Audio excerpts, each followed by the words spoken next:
Eu tô gravando esse áudio para todas as pessoas que estão com medo do que vai ser o governo Lula. Como vocês vão ver ao longo desse áudio, eu não sou um lulista, um defensor do Lula. Eu não sou um apologista do PT, etc, etc, etc. Inclusive, pelo contrário, eu sou uma pessoa que historicamente está na oposição ao PT. Então eu não tô aqui para defender ou passar pano pro Lula, nada disso. Eu tô aqui tentando ser justo, tentando ser honesto. Olha, de várias formas eu me sinto parecido com você. Pelo menos eu acho. Eu acho que eu entendo porque muitas das coisas que você tem medo, eu também tenho. Eu entendo ter medo de fome, eu entendo ter medo de censura, eu entendo ter medo de ditadura, eu entendo ter medo de corrupção, eu entendo ter medo de um desastre econômico, eu entendo ter medo do crime, do aparelhamento, e eu entendo esses medos porque eu também sinto eles. Eu também tenho medo dessas coisas, mas eu não tenho medo que elas venham do mesmo lugar que vocês acham que ela vem. E é isso que eu vou explicar com calma. Como eu falei, eu não estou tirando as coisas da minha cabeça. Eu estou procurando várias fontes, a maioria delas através de artigos acadêmicos, de livros e tudo mais. E várias dessas fontes você pode checar aqui na descrição. Acontece que eu sou historiador, sou professor de teoria do conhecimento, sou mestre em literatura e pesquiso muito. E eu pesquiso não é baseado na minha cabeça, não é baseado na leitura do WhatsApp, é baseado em fontes acadêmicas, é baseado em pessoas que têm chancela institucional e têm uma bagagem. Não é no que diz o pastor, no que diz o padre, no que diz o pessoal do centro espírita, do terreiro, não. Se a gente está falando de política, eu vou me informar com as pessoas que estudam política e não com liderança religiosa, com influencers, com traders, com nada disso. Como dizem os meus vizinhos Álvaro e Ana, não importa o que eu acho, importa o que eu sei. E para mim, falar de conhecimento sério a respeito de política significa amparar o meu conhecimento e a minha visão por essas pessoas, por essas instituições. E usando essas visões, usando essas instituições, como é que eu posso interpretar e responder o medo, o pânico, o luto que muita gente tem por conta da vitória do Lula? E é muita gente, são dezenas de milhões de eleitores, de várias idades, de vários lugares, de várias classes sociais, etc, etc, etc. Bom, o primeiro medo que eu vejo muita gente falando e reclamando é o medo de uma ditadura, de um governo autoritário, qualquer coisa assim. Ah, porque o PT é amigo de ditadores da América Latina e não sei o que lá. Ora, de novo, eu sou historiador. Eu só posso embasar minha visão a respeito disso, se eu quiser falar sério, partindo da história. E o que a história do PT nos mostra? Bom, o Lula foi candidato várias vezes até se eleger em 2002. Todas as vezes que ele perdeu, ele aceitou a derrota. Ponto. A única forma que o Lula chegou ao poder foi através do voto. Ponto. Isso é inegável, isso é fato. Quando o PT saiu do poder, em 2016, com o impeachment da Dilma, mesmo sendo um impeachment a respeito de um crime que a maior parte das pessoas nem entende o que é, e que no mandato do Temer, na primeira semana, ele já por decreto descriminalizou as chamadas pedaladas fiscais que o Lula fez, que o Fernando Henrique fez, que o Itamar fez, que o Collor fez, que os governadores fazem, e que ninguém nunca foi punido por isso em nenhum momento. E aí, de repente, isso vira assim, um grande motivo para tirar essa criminosa da Dilma. Então, mesmo sendo um processo tão esdrúxulo, a Dilma saiu. Não tentou dar golpe, não tentou chamar as Forças Armadas, não tentou nada disso. Em 2018, o PT tentou voltar ao poder pelo voto, perdeu a eleição e aceitou a derrota. Não fez ameaça, não tentou dar golpe, nada. Nada. Enquanto esteve no poder, o PT sempre respeitou as instituições, sempre respeitou o judiciário e sempre foi respeitado por todos os países democráticos do mundo.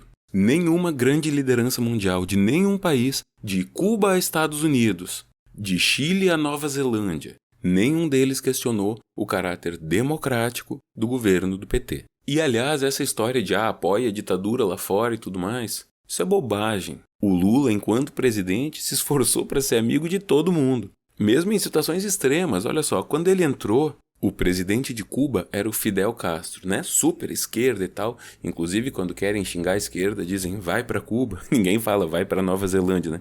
Enfim, o presidente dos Estados Unidos era o George W. Bush, do partido de direita dos Estados Unidos, que já é um país bem de direita, né? É do mesmo partido que o Trump.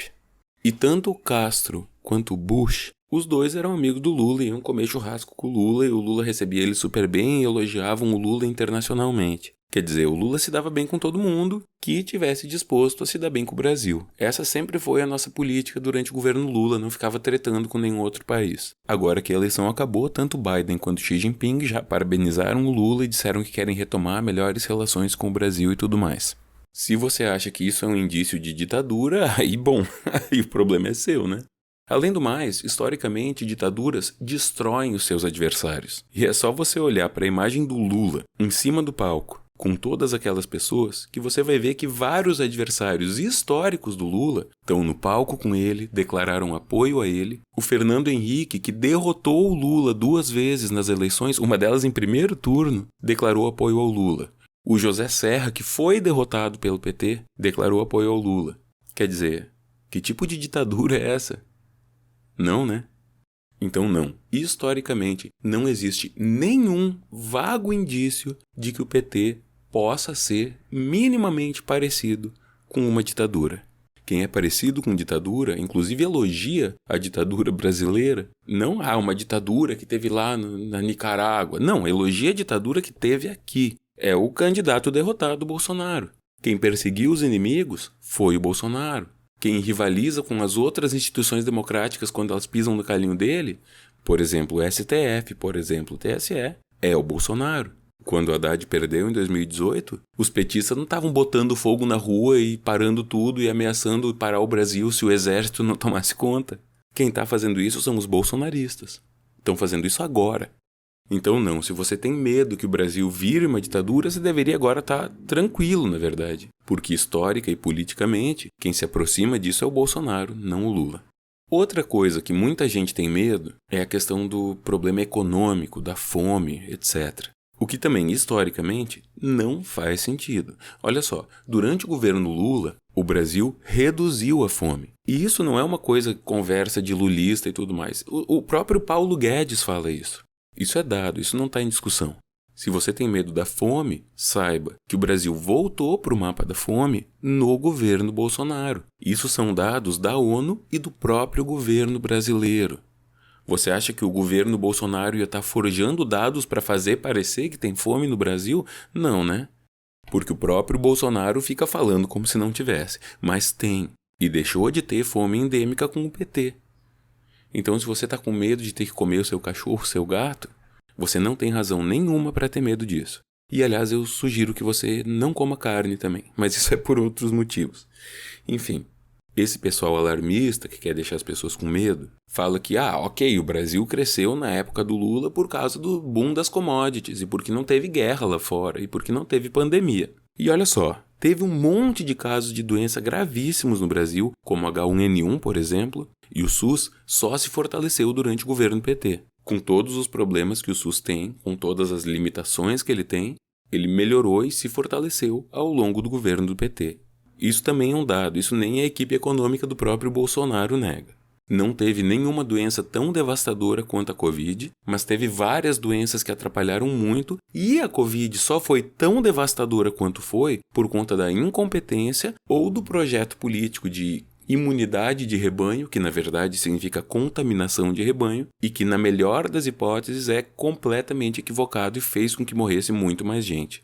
E guerra na Ucrânia? Teve muito mais guerra no exterior na época do PT.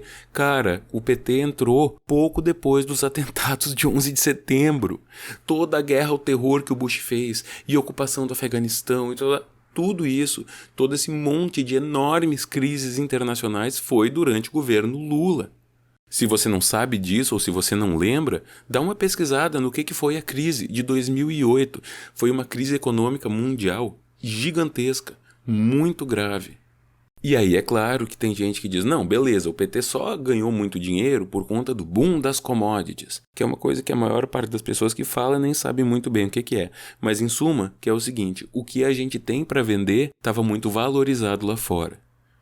Só que olha só, hoje em dia essas commodities estão valendo mais do que valiam naquela época. Então agora era para o Brasil estar nadando de braçada. Vai ver quanto é que está o petróleo, vai ver quanto é que está a soja no mercado internacional hoje e quanto é que estava na época. Na época estava bom, depois piorou, hoje em dia está melhor ainda. E não é isso que está acontecendo. O Brasil exportando muito e por um bom dinheiro, ainda assim, não está crescendo muito economicamente e para quem é pobre, está piorando, não só não está crescendo. A equipe econômica e a direção do Banco Central durante os governos do Lula, inclusive, sempre foram bem conservadoras e nada petistas. O que o Bolsonaro diz que faz de colocar pessoas técnicas para exercer os ministérios e tudo mais, na verdade ele não faz. O Salles tem conhecimento técnico em ambiente, a Damares tem conhecimento técnico em direitos humanos, o Pazuello tem conhecimento técnico em saúde? É óbvio que não. Agora, na época do Lula, estava lá o Meirelles gerindo o Banco Central. Quer dizer, em termos de economia, o Lula nunca foi um aventureiro. Enquanto presidente, ele sempre se preocupou muito mais com a estabilidade da economia, com a previsibilidade, e isso deu resultado, tanto até que, com todos os problemas que tinha na época, o Brasil crescia muito mais do que cresce hoje. Então, se você está com medo de um desastre econômico, sinceramente, entre Lula e Bolsonaro, quem tem muito mais chance de ter uma gestão desastrada na economia é o Bolsonaro, na verdade. Outra coisa que muita gente tem medo é que vai ser tomado pela esquerda, pelo comunismo, pelo socialismo. Mas agora olha só, se nem a campanha do Lula está tomada pela esquerda, se o Amoedo está apoiando o Lula, se o Geraldo Alckmin é o vice dele, tem um monte de nomes grandes do liberalismo, da direita, de banqueiros, de economistas liberais, vários dos maiores críticos do petismo, o Reinaldo Azevedo, que inventou o nome Petralhas, o Joaquim Barbosa, que foi o juiz relator do caso do Mensalão. Sério, cara, você tá com medo de ser tomado pelo comunismo do Geraldo Alckmin e do Amoedo? É isso? Não, né? Por favor. E, aliás, com toda a honestidade, eu, que sou uma pessoa de esquerda, gostaria que o Lula fosse mais de esquerda. Mas ele não é, essa é a verdade. Aí tem pessoal que fala que tem medo que o Lula vai fechar a igreja, vai legalizar o aborto, vai legalizar a maconha. E assim, ó, primeiro que o Lula teve todas as oportunidades de fazer essas coisas, se ele quisesse, ele nunca fez. Por que diabos ele faria agora? Não sei. Mas o fato é que o Lula é cristão. Criou várias leis para proteger e celebrar as igrejas. Dividiu o palco com Edir Macedo, tirou foto de mão dada com Edir Macedo, com o Silas Malafaia, o Papa. Ele sempre respeitou e protegeu a liberdade religiosa. Não só na teoria, porque falar até papagaio fala, mas na prática, criando leis para isso. Ah, mas ele vai legalizar o aborto, ele vai legalizar a maconha. Olha só, essas são discussões que nem cabe ao presidente tomar a decisão. Isso é coisa de lei que deve ser feita pelo legislativo. E é isso que o Lula diz que vai fazer. O legislativo vai decidir. E é isso. Eu, particularmente, nem beber eu não bebo. Imagina outras drogas mais pesadas. Mas assim, eu acho que as drogas nem deveriam ser criminalizadas. É minha opinião. Minha visão. Então eu até queria que o Lula descriminalizasse as drogas. Não porque eu acho que deve liberar para todo mundo e tudo mais. Mas porque eu acho que o nosso modelo de combate às drogas é péssimo. E que em lugares que descriminalizaram, eles têm inclusive modelos de combate ao uso e ao excesso e aos danos que as drogas têm muito melhores que os nossos. Mas enfim, isso é outra questão. O fato é que eu gostaria que o Lula tivesse um modelo desses e eu sei que ele não vai ter. E eu acho isso uma pena. Mas você que pensa diferente de mim, e tudo bem a gente discordar, você que pensa diferente de mim não tem motivo nenhum para ter medo disso. Uma coisa que muita gente se preocupa bastante é a questão da liberdade de expressão, que tem medo que o Lula vai limitar a liberdade de expressão das pessoas e tudo mais. De novo, o principal indicador que a gente tem a respeito disso é a história. E o Lula, durante seus 8 anos de mandato, apanhava o tempo todo da mídia. O tempo todo. Pega qualquer revista Veja, pega qualquer edição do Jornal Nacional, da época que o Lula era presidente, e vocês vão ver que eles batiam mais no Lula do que batem no Bolsonaro hoje.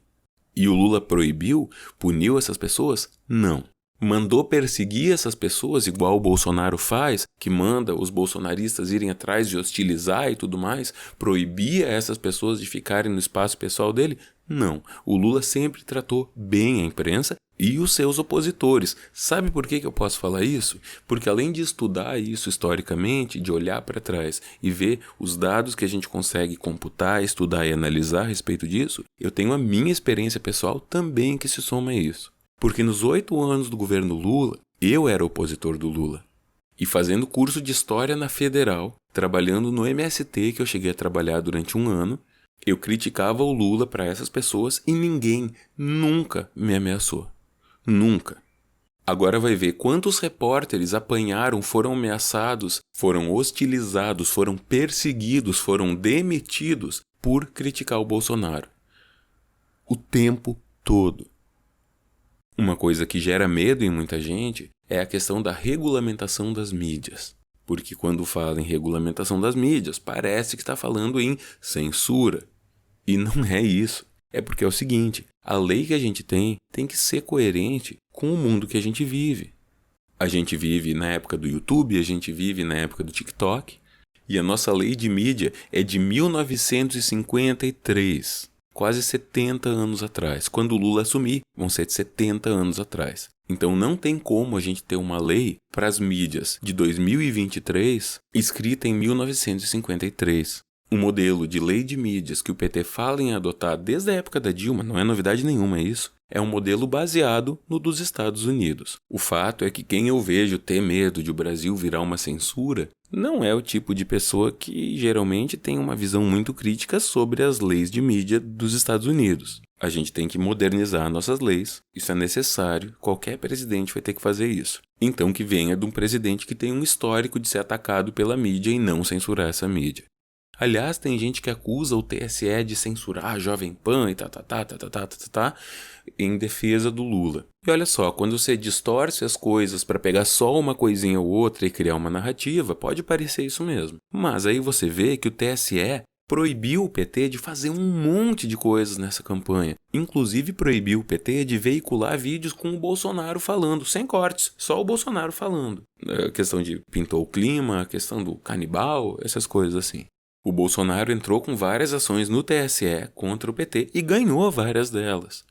O fato é que as pessoas que foram impedidas de sair mentindo a respeito do PT pelo TSE vão esconder de você para te enganar que o PT também foi proibido de falar um monte de coisas, quer dizer que é o próprio Bolsonaro falando.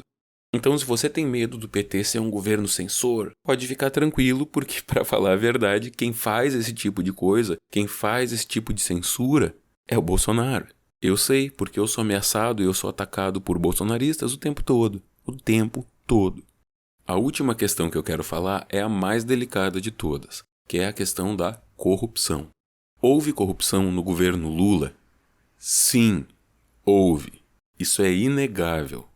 Agora, o que também é inegável é que em todos os outros governos também teve um monte de escândalo de corrupção. Aí a gente tem que ver três coisas. A primeira é o tamanho do estrago causado por essa corrupção. A segunda é o quão corrupto é o próprio governante, o Lula e o Bolsonaro. E a terceira é, já que é praticamente impossível num país de 200 e tantos milhões de habitantes não ter corrupção, a questão que vem é, o que foi feito para combater a corrupção? Porque a corrupção, socialmente, ela é tipo uma doença. Não tem como você garantir que todas as pessoas vão estar saudáveis o tempo todo. O que você pode fazer é garantir que tenha cuidados para evitar que as pessoas fiquem doentes e que tenha cuidados para que quando as pessoas fiquem doentes, a gente possa combater essa doença. Da mesma forma, acontece com a corrupção. Quais foram os mecanismos para prevenir a corrupção e quais foram os mecanismos para lidar com a corrupção uma vez que ela aconteceu? Se a gente vai falar do tamanho do estrago, aí assim o Bolsonaro é imbatível. O mensalão, que foi um escândalo que aconteceu no governo PT, em que se subornava deputados para comprar voto deles, ele é literalmente centenas de vezes menor do que o orçamento secreto, o bolsolão, na quantidade de dinheiro envolvido. Isso é fato. E o Bolsonaro diz que ele não pode fazer nada a respeito disso, sendo que é mentira. Não só o Bolsonaro tem poder de veto sobre isso, como o Bolsonaro é a única pessoa que tem poder de veto sobre isso. E, no entanto, essa corrupção inconstitucional acontece no governo dele, custando centenas de vezes mais caro para os cofres públicos do que o mensalão. Então, assim, juntando esses dois casos que eu falei, com vários outros casos que aconteceram sob Lula e sob Bolsonaro, alguns dos quais o Bolsonaro a gente ainda está descobrindo, porque, sigilos e tudo mais, o fato é que, em números, na quantidade de dinheiro envolvido, o estrago foi muito maior no governo Bolsonaro. Então, se você tem medo disso no governo Lula, você tem razão de ter medo disso no governo Lula. Mas você deveria ter muito mais medo disso no governo Bolsonaro. A respeito do tanto que o Lula e o Bolsonaro pessoalmente são corruptos, aí eu vou dizer o seguinte: quando o Lula foi acusado e processado, ele se entregou para ser julgado, foi acusado em dezenas de processos, em várias instituições diferentes, e em todos esses processos viraram a vida do Lula de cabeça para baixo em busca de alguma coisa e não encontraram prova nenhuma. Isso significa que o Lula é honesto? Não, isso não significa que ele é honesto. E aí os lulistas que me desculpem, mas não é razoável pensar que, com todas as coisas que aconteceram no governo do PT, o Lula de fato não soubesse de nada que estava acontecendo. É razoável você pensar que o Lula deve ter feito vista grossa para muita coisa. Agora, ele particularmente, ele propriamente roubar para ele, cadê esse dinheiro todo? Cadê os bilhões que o Lula deveria ter?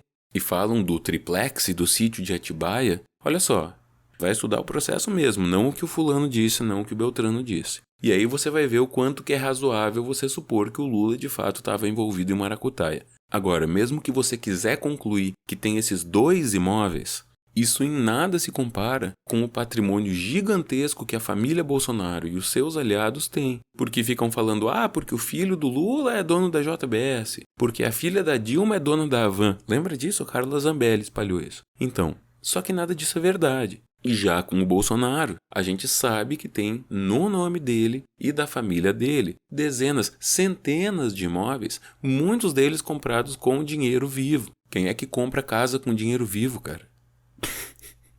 Sabe?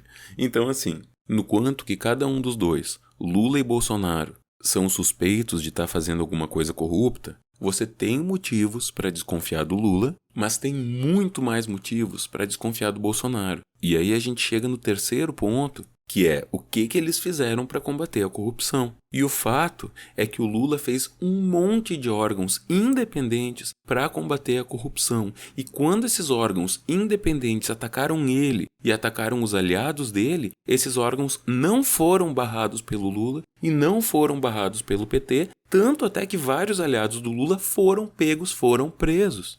Já o Bolsonaro tem filmagem dele falando, sem saber que estava sendo filmado, que não ia deixar pegarem os filhos dele, não ia deixar pegar os aliados dele, que se precisar ele trocava delegado, que se precisar ele trocava ministro se fosse. E daí ele fez exatamente isso. Exonerou, mandou fazer o diabo com um monte de gente, com todo mundo que estava investigando ele e os filhos dele, colocou sigilo sobre um monte de coisa, acabou com a Operação Lava Jato, ou seja, desarticulou completamente todas as coisas que poderiam investigar a corrupção dele e dos próximos a ele. Então, se você se preocupa com corrupção, você tem razão, sim, de ficar com o olho vivo para cima do Lula. Você não deve confiar cegamente no Lula, não deve. Mas você tem muito mais razões para temer o Bolsonaro, muito mais. Sendo que as opções nesse segundo turno eram Lula e Bolsonaro, se a sua preocupação é combater a corrupção, o Bolsonaro sair da presidência deveria ser um alívio para você. Mas o Lula é ex-presidiário. O Bolsonaro também já foi preso. Sim, o Lula foi preso por um monte de coisa e ele foi julgado por várias instituições e saiu inocente. Já o Bolsonaro foi preso por coisas que ele de fato cometeu. Você tem que ficar de olho vivo para cima do Lula, sim. Agora, a quantidade de crimes que tem o Bolsonaro admitindo na frente das câmeras que fez, e às vezes é como naquela reunião ministerial que ele não sabia que estava sendo filmado, mas às vezes é num discurso mesmo. O cara vai lá e comete crime na frente de todo mundo. Um monte de crime que ele confessou de abuso de poder, um monte de crime que ele confessou, assim não tá no gibi. E não é coisas que ele foi acusado de cometer. Como o Lula foi acusado de cometer. Agora, qualquer um pode ser acusado. O Bolsonaro é acusado de um monte de coisa que eu não sei se ele cometeu. E que a gente tem que investigar e tirar sigilo e tudo mais para investigar e descobrir o que ele cometeu, o que ele não cometeu. Mas para além disso, tem coisas que está evidenciado, está documentado, são crimes que ele cometeu e que ele confessou cometer na frente das câmeras. É diferente de ser acusado. Só para dar um exemplo de incontáveis, quando ele falou, por exemplo, que ripou o pessoal do IPHAN do Instituto do Patrimônio Histórico e Artístico Nacional, porque não queriam deixar o Luciano Hang construir uma van em cima de um sítio arqueológico. Um sítio arqueológico é um patrimônio do Brasil, é um patrimônio da nossa história, é um patrimônio da nossa cultura que precisa ser estudado. A van tem aos montes e se você quer construir mais uma, constrói em outro lugar. Ele falar abertamente que ripou pessoas do IPHAN para permitir que um aliado dele destruísse um sítio arqueológico construindo uma loja em cima, isso é crime. Crime. Ninguém está acusando ele de fazer isso. Ele falou. E como esse, tem dezenas de outros. Para não falar das associações da família Bolsonaro com as milícias e com o tráfico e com tudo mais. Cara, vai pesquisar o Adriano da Nóbrega. Vai pesquisar o tanto que o Bolsonaro protegeu e homenageou criaturas horrendas como o Adriano, como o Ustra. Então, assim, se a sua preocupação, você que está me ouvindo até agora, se você está preocupado com o Lula porque é o crime, não sei o que lá, cara, eu não boto a minha mão no fogo pela idoneidade do Lula, mas o Bolsonaro é claramente muito pior. Então, se a sua preocupação é essa, agora é hora de você ficar aliviado. Não que o Lula venceu, mas que o Bolsonaro saiu. Agora considere o seguinte, a vitória do Lula não foi uma vitória só dele. O Brasil está profundamente dividido, como nunca esteve antes na nossa história desde a redemocratização. E o que fez o Brasil ficar dividido assim foi a chegada do Bolsonaro. O Brasil não era desse jeito antes da chegada do Bolsonaro. Vai ver como é que eram as rivalidades do Lula com o Alckmin, do Lula com o Serra, do Lula com o Fernando Henrique. Não era essa divisão que tem agora. Um dos grandes desafios que a gente tem é unir os diferentes, não para acabar com as diferenças, mas para dialogar e buscar soluções. E com todas as divergências que eu tenho com o Lula, todas essas pessoas que estão juntas com ele são um grupo diverso de pessoas. Tem gente de esquerda, tem gente de direita, tem gente de centro, tem gente da favela, tem bilionário, tem muito trabalhador, tem banqueiro, tem homem, tem mulher, tem gente branca, tem gente preta, tem gente indígena, tem pessoas LGBTs, tem um monte de gente. A hora que a poeira baixar, você vai perceber que essa chapa não é uma chapa só do PT, só do Lula, não. Essa chapa corresponde a uma união de muita gente, muito diferente. E isso não representa o ideal de ninguém. O pessoal de direita quer coisa mais de direita, o pessoal de esquerda quer coisa mais de esquerda, etc, etc, etc. Mas isso não é o que ninguém quer, mas isso é o que todo mundo precisa. Porque não dá para continuar com o país dividido do jeito que está.